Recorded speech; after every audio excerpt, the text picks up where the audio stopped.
Coming up. I thought Facebook was going to change the world. People deserve to know the truth.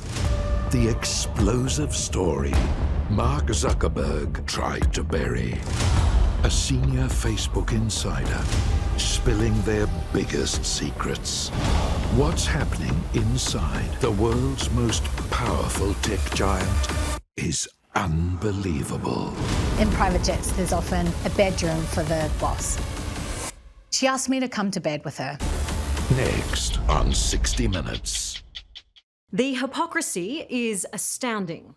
Meta, the $2.3 trillion parent company of Facebook, Instagram and WhatsApp, says few things are more important than protecting the right of free expression. Yet that company, led by Mark Zuckerberg, has gone to extraordinary legal lengths elsewhere around the world to stop the woman you're about to meet from speaking. Why? Well, Sarah Wynne Williams is a former senior executive of Facebook, an insider who saw too many of the tech giant's serious failings and decided she could no longer stay silent. On the bustling streets of London, finding someone glued to their mobile phone isn't hard.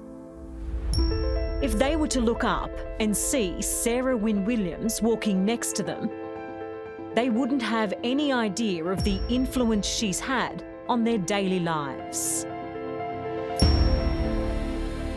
For 7 years, Sarah worked for Facebook. She climbed the ruthless ranks to its inner sanctum as Director of Global Public Policy. I thought Facebook was going to change the world. And once you had this powerful tool that was deployed around the world, I couldn't see the world going back. I just thought, this is going to change politics, it's going to change elections, it's going to change maps, it's going to change everything. Change it did, but not in ways Sarah ever imagined. The 45-year-old says when she realised what the company really stood for, she was horrified. So tonight, the former executive is standing up to her old boss, Mark Zuckerberg, to expose what really goes on behind Facebook's 3 billion profiles. The reality is, at every step along the way, the future is built by the people who believe it can be better. And Sarah's clearly hit a nerve with the billionaire tech mogul. Zuckerberg has gone to extraordinary lengths to shut down interviews about a scathing new book Sarah has written, launching legal action to stop her speaking publicly. But no matter what you think of her explosive stories, Sarah will not be silenced. People deserve to know the truth.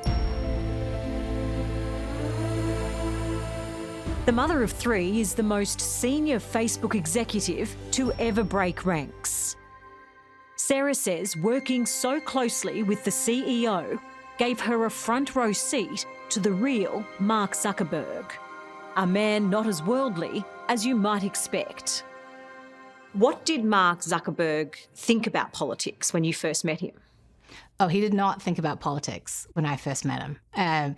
He was such an engineer back then. He was so focused on the product, on coding, on being part of the engineering side. I mean, politics and meeting politicians or presidents was the furthest thing, not only from what he was interested in, but he didn't want to do that. Were you shocked that somebody who had created such a powerful platform had not even thought about that idea and the impact that it would have on the global stage?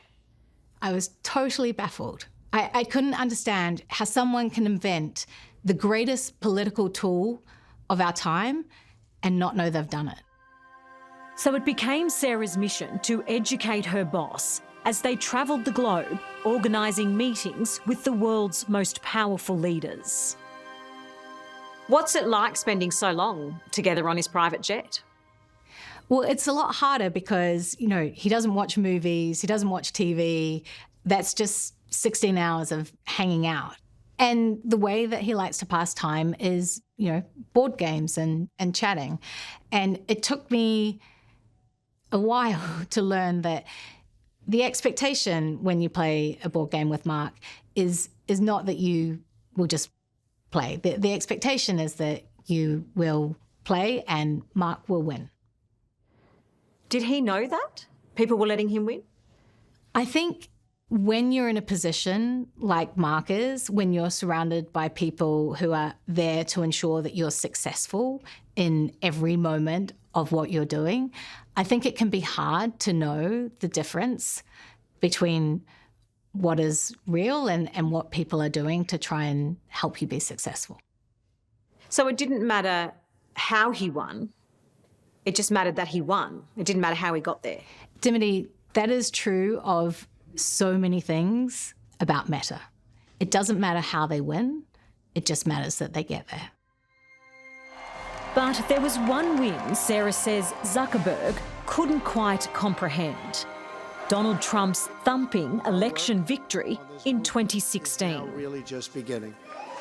He was confounded by the suggestion that Facebook had played any role in that.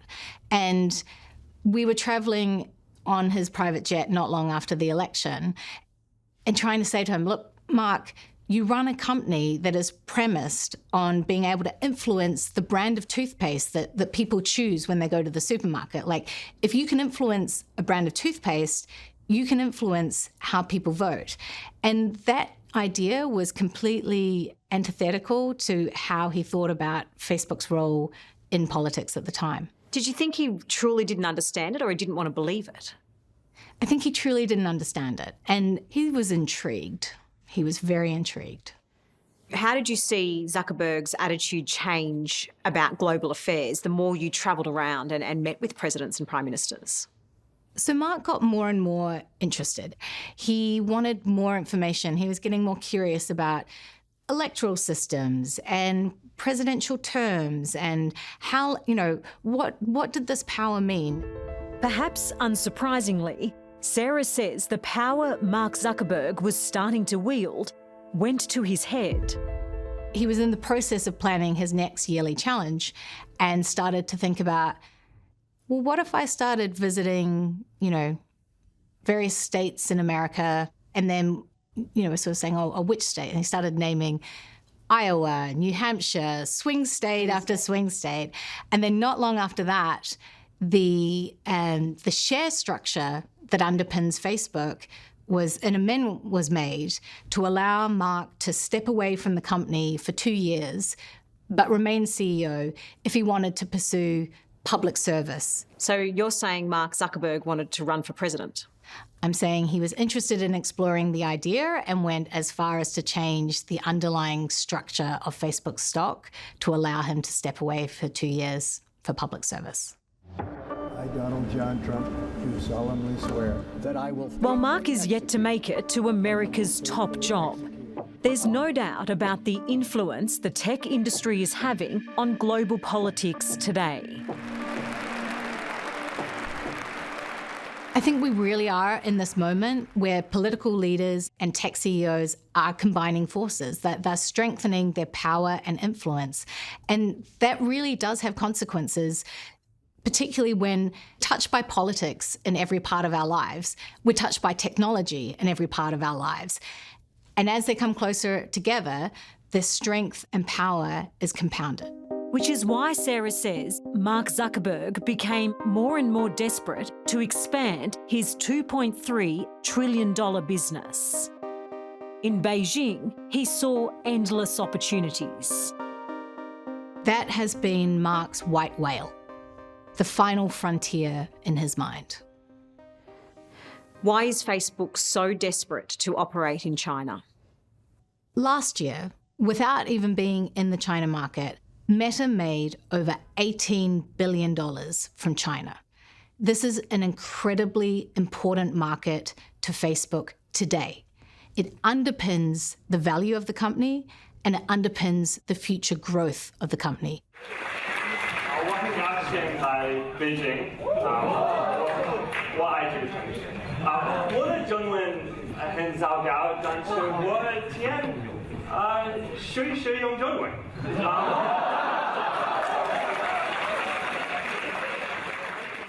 What concessions was Zuckerberg willing to make in order to operate and get into China? They were prepared to work hand in glove with the Chinese Communist Party to develop up a censorship tool that would allow a chief editor to review and remove content on the platform. So are you saying that Zuckerberg was willing to allow a communist influence behind the scenes of Facebook if it meant he could have access to the hundreds of millions of users? He was willing to meet the specifications of the Chinese Communist Party, including their very specific content moderation demands. And when other countries asked for the same concessions, what was his reaction? Absolutely not. There are so many times that governments would come to us and say, can you store data in our country? Can you show us how facial recognition works? Can you show us how photo tagging works? And in all of those instances, we would say, no, I'm sorry, we're not going to show you behind the scenes. And yet, with the Chinese Communist Party, it was just pulling back the curtain. It was very much trying to meet every request that the Chinese Communist Party had. In a playground for the powerful, Sarah says anything goes for Meta's big players. And as you'll see, it's not just Mark Zuckerberg, and it's not only in business. She asked me to come to bed with her. Flying around the world on a private jet with powerful people was all part of the job for former executive Sarah Wynne-Williams. But the novelty quickly wore off during her 7 years working for Facebook. There were a lot of weird and, inappropriate workplace antics at the company, and I think it's part of this broader thing at Meta where the people at the top have so much power and they don't really care about the employees or what's normal or boundaries. It's about giving them what they want. No one gets to the corner office by sitting on the side, not at the table. And Sheryl Sandberg was Meta's Chief Operating Officer.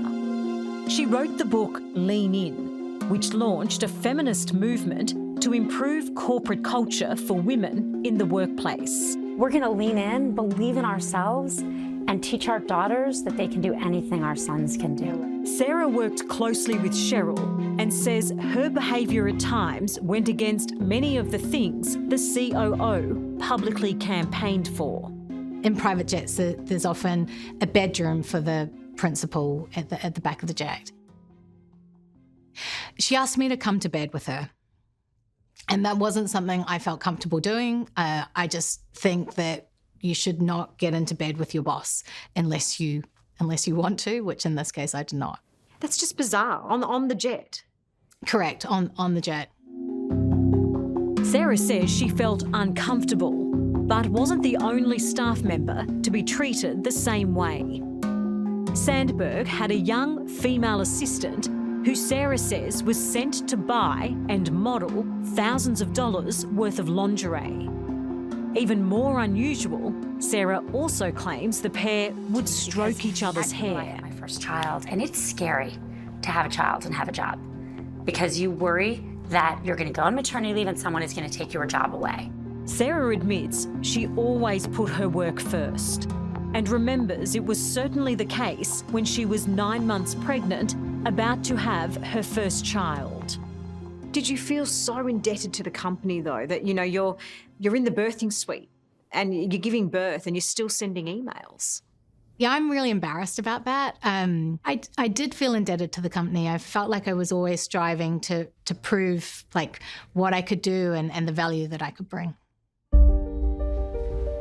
That kind of pressure is something Kelly Stonelake knows all too well.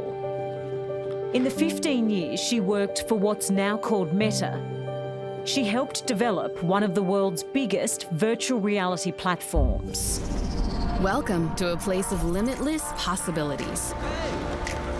A place where you can invent things, transform things. Like Sarah, Kelly is blowing the whistle on what she calls Facebook's dark secrets. If Meta can make billions and billions and billions of dollars, I think that they can come up with a solution to the fact that their product is causing hate and harm. We want to get 1 billion people in virtual reality. In a recently filed lawsuit against Meta, Kelly claims she faced retaliation for raising concerns about the VR platform that was exposing children to harmful abuse. It's an issue Mark Zuckerberg was forced to face when he was hauled before the US Congress. Would you like now to apologize to the victims who have been harmed by your product? Kelly says she didn't buy his apology to families of children who'd taken their lives after being bullied online.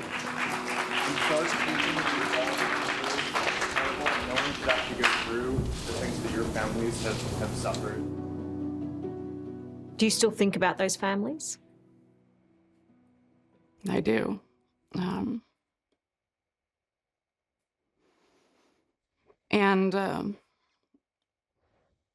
There's nothing we can ever do to make that right, to take it back.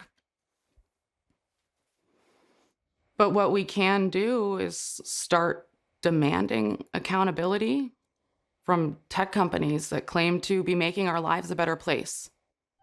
Accountability is something Sarah Wynne Williams is also desperate for.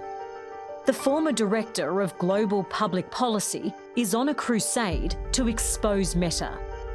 Sarah's written a tell-all memoir detailing disturbing stories, including the company honing in and cashing in on vulnerable teenagers.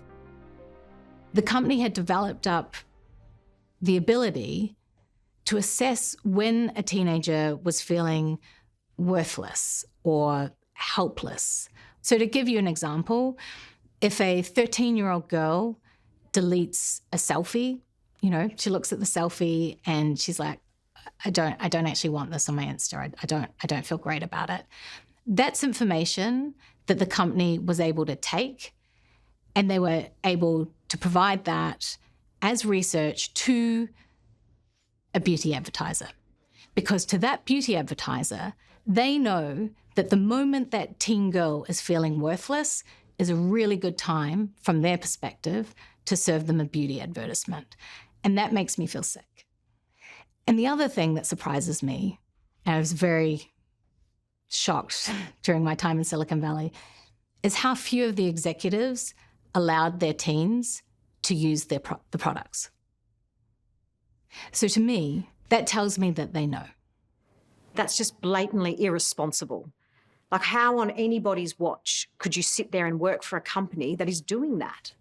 It's one of those places where it's like a frog in boiling water. Things are getting worse and worse and worse. And it's very hard in such an intense environment to understand the fullness of what is really going on. In 2017, Sarah was fired from Facebook. She says she was shown the door after accusing her then boss, Joel Kaplan, of sexual harassment and inappropriate behaviour. In her book, Sarah claims he called her sultry, held virtual meetings from his bed, and questioned her about bleeding after birth and breastfeeding. I had been very sick following the birth of my second child, and was surprised when I kept getting requests for, meetings, including, a regular one-on-one meeting with my boss every week during my maternity leave. And on my first day back, he raised concerns and said, look, there was a real sense that while you were on maternity leave, you weren't very responsive. And I said to him, look, Joel, I was in a coma. I was in hospital in a coma. He said, well, the general sense is that you weren't as responsive as you should have been. In a series of public comments, Meta's response to the allegations made by Sarah has been forceful, branding her an anti-Facebook activist. With regards to her claims about Joel Kaplan, the company says it conducted a 42-day investigation, speaking to 17 witnesses. Meta concluded Sarah made misleading and unfounded allegations of harassment. The company also says Sarah was fired for poor performance and toxic behaviour.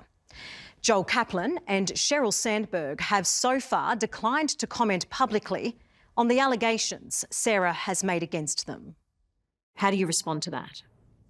Look, I think it's really disappointing, but not surprising that, Meta's trying to smear me rather than answer and deal with these questions of accountability for the damage and harm it's done. Despite her bitter feud with Meta, Sarah hasn't turned her back on her love for technology. She's now working in artificial intelligence and hopes that by going up against the world's biggest social media network, her story will spread far and wide. Do you still have Facebook? I do, yeah. I mean, one of the only ways my 96-year-old grandmother communicates is via Facebook video, and to do away with that would mean doing away with my chats with her. Even though what you've witnessed and the harm that you say it can do, you're still on Facebook. It shows the power of it, doesn't it? There are so many questions about power and about this company, and conversations that we need to start having. On this week's 60 Minutes podcast, Extra Minutes, the remarkable double standard of Facebook's parent company, Meta. Sarah was served with papers gagging her from talking publicly. Facebook's supposed to stand for free expression and people being able to have their say. Many would find that hypocrisy unbelievable. That's Extra Minutes, available now on your favourite podcast apps.